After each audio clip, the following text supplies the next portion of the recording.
One day, when I got home, I couldn't find my husband anywhere. He had left without telling me, and I couldn't find any clues about where he went. A few days later, I discovered that he and my sister had run away together to get married. That was 12 years ago. Recently, he called me and said he was coming back home with my sister, his wife now, and that I should leave his parents' house. He was upset that I was living there. It's been 12 years since they ran away, and it seems like he wants to make my sister his wife officially now that things have calmed down. But they don't know. They don't realize how much our family, including me, has changed since then. My name is Melanie Miller, and I'm 27 years old. I studied web design and worked at a company where I met my husband, Shane. Shane is a friendly guy who works in sales. We fell in love quickly and got married after a year of dating. After we got married, we moved in with his parents. I quit my job at the company and started working as a freelance web designer from home. I wanted to take care of our home and support my husband's lifestyle. At first, it was hard for me to find a steady job, so my income wasn't always reliable. But now things had changed. I was able to find work easily and make a steady income. I could work at my own pace and prioritize my family. I cherished the time I spent with my husband and his family in the mornings, evenings, and before bed. Life felt really good. But I started to notice a change in my husband's behavior. It began when I started making twice as much money as I did at my previous job just 2 months earlier. I was thrilled to have reached and exceeded my old salary. I couldn't wait to tell my husband when he got home from work. Shane, guess what? Last month, I made twice as much as I used to at my old job. What? Seriously? Your old job paid pretty well, didn't it? Yeah, but I've been wanting more. I finally did it. Yeah, sure, that's great. You want me to throw you a party? My husband's response was unexpectedly sarcastic and negative.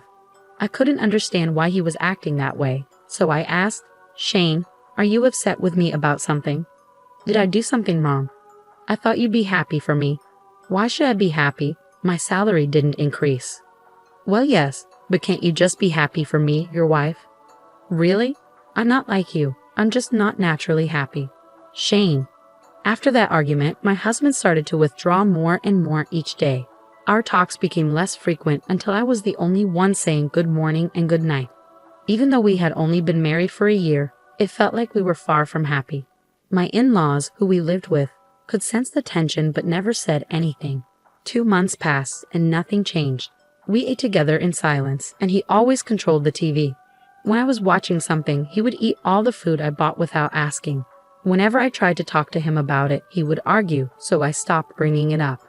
One day, while I was cleaning the house, my mother-in-law approached me looking concerned. Melanie, how are you feeling? Are you all right? What do you mean, am I all right? Well, when you and Shane first got married, you used to go out and have a good time together. But lately, it seems like you don't do that much anymore, and you hardly talk. Yeah, but we've only been married for a year, I replied, trying to brush off her concern. I forced a smile to reassure her, but she could tell it wasn't genuine. She looked at me seriously. If you don't want to talk about it, that's okay, but I worry about you. Lately, it seems like you've been feeling down. Well, I'm not pretending to be okay. Your father has noticed it too. We're just concerned that you might be overwhelming yourself. Oh, Mom. I couldn't deny that my husband's discomfort with my higher income might have been partly my fault. But at the same time, I felt alone in my achievement. When my mother finally acknowledged the pain I was feeling, it brought tears to my eyes. So I decided to open up to her completely. After hearing everything I had to say, she started to comfort me and said, I'm so sorry. He's just not mature enough to be genuinely happy for your success. No, it's my fault. I was selfish to expect him to be genuinely happy for me. But you shouldn't have to deal with this alone in a marriage, Melanie. Keeping your feelings bottled up will only make things worse. I don't think it could get any worse. All right, so you and Shane really need to have a serious conversation about this. Can you do that? Yes, I can. Thank you for confiding in me, honey. She smiled warmly at me. Of course. Then she gave me a comforting pat on the head. My in-laws love me like their own daughter. They've been my support. Taking my mother-in-law's advice to heart, I decided to have a serious talk with my husband.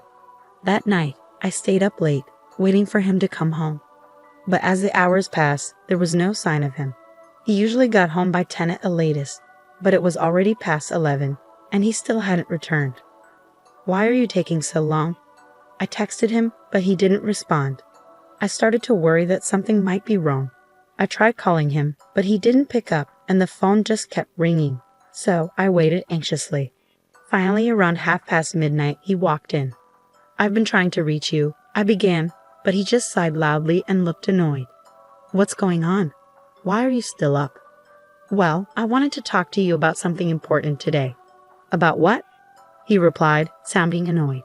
"I think our issues started because of my new salary, right? I should have maybe kept that to myself. I know it might have hurt your pride." As soon as I said that, I felt a shiver down my spine. He was standing there, looking cold and distant. I was scared stiff. He responded with anger. "There's nothing to talk about, and it's pathetic that you're waiting up for me. I'm just trying to make things better between us, Shane. That's the problem. I obviously made a mistake in choosing the right partner. No, I'm exhausted from working overtime. You don't have any right to speak, considering you just stay home all day." My husband stormed past me and headed upstairs to our room. I couldn't bring myself to move until I was sure he was upstairs.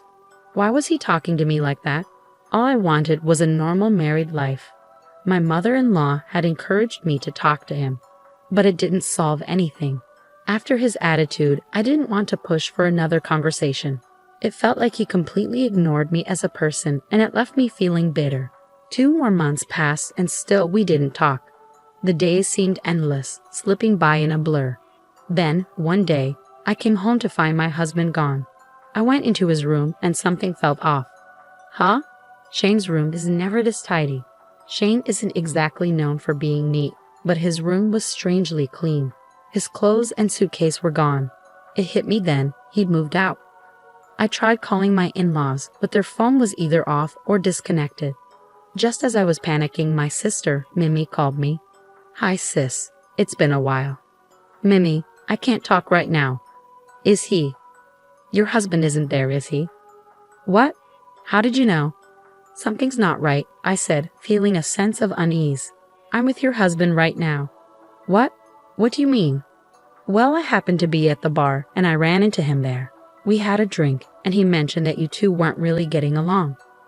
"Mimi, no, you can't be serious." "I am. I'm dating him now, and we're planning to get married, so don't try to stop me."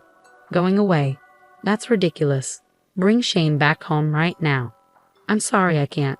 I've actually had feelings for him for a while now, and he's tall and handsome. I'm taking him." Then she hung up. I tried calling her back many times, but she never answered. Instead, she sent me pictures. There were dozens of photos of them together, going on dates, smiling. It was really hard for me to see. A few days later, I received the completed divorce papers signed by Shane. When I called his workplace, they told me he had already quit.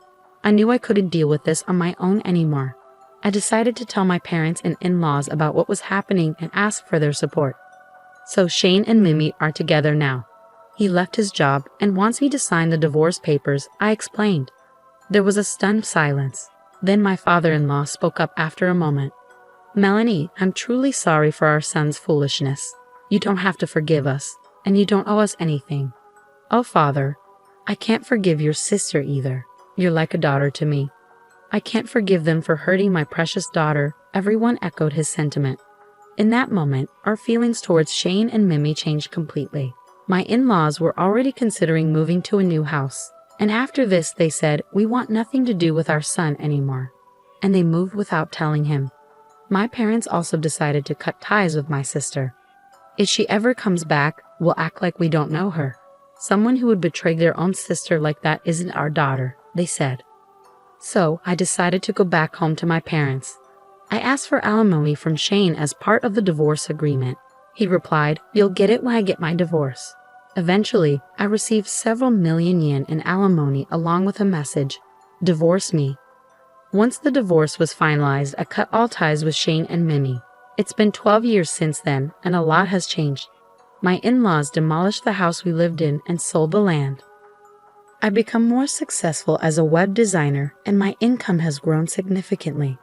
Thanks to this, I can travel often with my parents and live a fulfilling life. Today, while I was working, I got a call. Without checking the caller ID, I answered, thinking it was a client. But instantly, it brought back unpleasant memories. It's been a while, Melanie. How have you been? Shane's voice echoed. I knew you recognized your ex-husband's voice, he chuckled. He's still spouting nonsense like before. What do you want? After 12 years, now you want to talk. I could hear him chuckle. No, you're in my house. Leave within the next 10 minutes. What? What are you talking about? We're facing some financial trouble anyway. I'm heading there now. I'm bringing my wife home to our house. You need to leave my parents' house now. It seems he still believes I'm living with his parents. He thinks that after 12 years, things have settled down and they'll finally be accepted. In the background, I hear my sister saying, "That's right, get out of there." But they really have no idea. Do they really think that just because it's been 12 years, everything is forgiven? The world isn't that forgiving, and I won't make it easy for them. But I took a deep breath and replied, if you want to go home, go ahead. But I'm not at your parents' house anymore. Oh really? Did my dad kick you out? How clueless can you be? Your parents' house is gone, Shane. Huh? What do you mean it's gone? Shane's voice started shaking with anxiety. At that moment, he arrived where the house used to stand. He screamed, "What the hell?" And I could hear the pain in his voice. I continued, as soon as you ran away, we cut ties with both of you. Your parents moved out, and my parents completely disowned the woman you're with. There's nowhere for you to come back to. Are you serious? How is this even possible? Believe it or not, it's up to you, but neither your parents nor mine consider you family anymore. You've proven you're not worthy since you both destroy people's lives. That's awful. But who's to blame for ruining your family? Don't ever call me again. I won't let you ruin my life any more than you already have. With that, I hung up and blocked their number. This time, I cut the last tie. After their failed attempt to go to his parents' house, they tried to come to mine, but my parents have already disowned her. My sister was crying loudly, but my parents just asked, "Who are you?" and ignored them at the gate. Then they both got down on their knees, begging, "Please forgive us.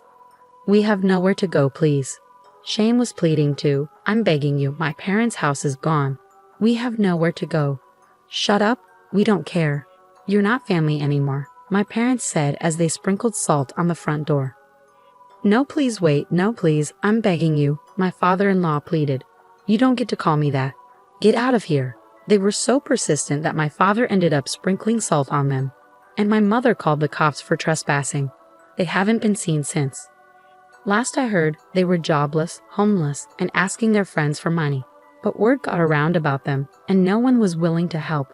And even if they returned to their hometown, they'd face the same fate. But they brought it on themselves. They made their bed, and now they have to lie in it. My parents and I will never see them again, and they'll spend the rest of their lives regretting their choices.